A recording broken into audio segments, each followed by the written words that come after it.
Hello, my name is Moshiur, and today I will be presenting my DLD project for the 1920 session, another traffic light system. You may have seen multiple traffic light system videos on them, at least, on YouTube, explaining the same concept. Mine isn't much different. It's going to be a traffic light signal that flips from what a normal traffic light signal does, red to yellow to green. The components for the system are going to be 3 JK flip-flops, 2 LEDs, a digital clock, and a breadboard.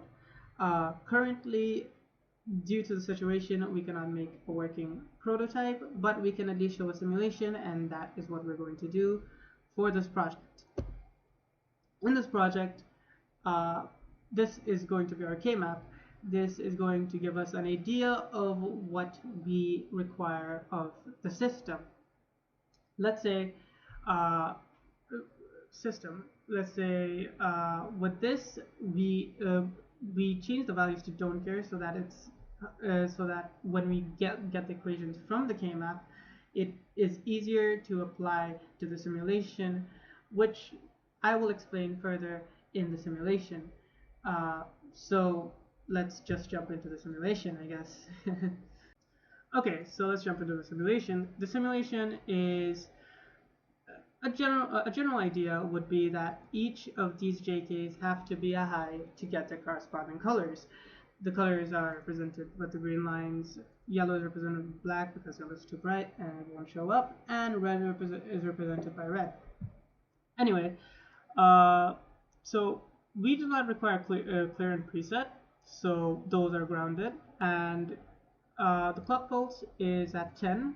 It's so that it's easier to understand the interval between them. This is how it looks when it's working. It's just from green to red, yellow, green, red, yellow, green. You know how a basic traffic light signal would work. Anyway, so how it works is that the K is at a high coming from VCC. All the JKs are connected. All the K's in the JKs are connected to the VCC. The J's in the connection, let's start with J0, is connected to the output, gets its input from the output of J2. The J1 gets its input from the output of J0, and and J2 gets its input from the Q0 bar of the first JK. This is so it can provide the high required for the output that is provided over here.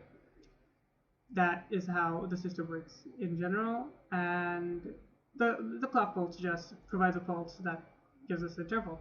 I think I've explained that already. Anyway, this is the idea of an irregular traffic light signal, or using an irregular counter, my bad. And this concept can be applied to different systems, and we can make multiple traffic light systems in a manner. Each of them with one more JK, we can make a system that will keep an interval over here, so that the other lights in other systems work for a certain interval until they can turn back on. So this is a small part of something that can be bigger. Thank you for watching. Moshiur signing out.